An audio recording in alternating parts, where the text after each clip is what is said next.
now is Dr. Joseph Blackmon from PaducahDermatology.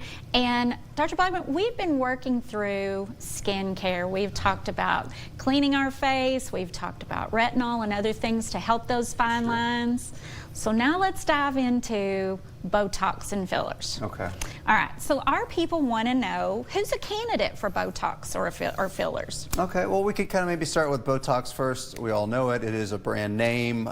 There are a lot of different other types that are out there with different names, but we all kind of know it as a household name of Botox. And when we look at Botox and who is a good candidate, there's really a broad spectrum of candidates. So from early age prevention, so we're talking into our maybe late 20s, 30s, where the small little fine lines aren't really creeping up just yet, but you want to try to prevent that from even happening.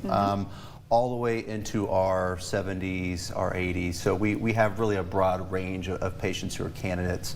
And so it's really whatever they're desiring and whatever they want.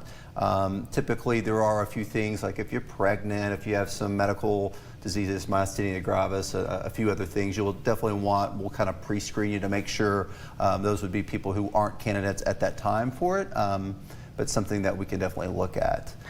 So it's good for the fine lines, and then we can kind of get into some of the filler stuff as well. Okay, so how does that treatment work? What's that look like? So so both of these are needles. So if you're needle phobic, just you know, something just to consider. But we do try to, a lot of the fillers now, a lot of the different brands have a little bit of lidocaine in there, so it has anesthesia, so that kind of helps offset some of the pain once it's injected.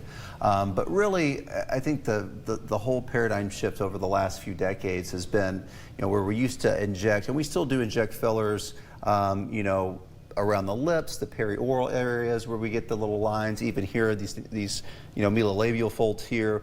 But really the idea is that we're wanting to lift and put in filler deep here in the cheek. So gravity, you know, mother time, it's just not our friend. So a lot of that skin will start to just start to creep down. And so we want to kind of lift up from here. And so when we lift up from here, we're actually getting rid of a lot of these lines here that start to accentuate, a lot of these lines that start to accentuate. So instead of where we used to, the old school thought was we would go right into those areas. Now we're just kind of lifting here, kind of focusing more higher up. And then it's helping giving and achieving an overall aesthetic looking look. Makes sense instead of just filling it in. Yeah. So we still do that sometimes too, though. For lips and other things, we Different definitely do. We'll do the direct injections. Okay. Sure. Any side effects? Really, not really. I mean, if you know, sometimes if you are you know, allergic to it, sometimes you'll have a reaction. We'll want to know about that. There's always risks that are involved with it. And those are things that we'll go over during the pre-consultation, so pre-procedure consultation. So just something to consider. Perfect. Yeah. Thank you for your information today. Yeah, I'm so glad you joined us. Yeah. If you would like to revisit this segment with Dr. Blackmon from PaducahDermatology, log on to WPSDLocal6.com/familyhealthexperts. Northbound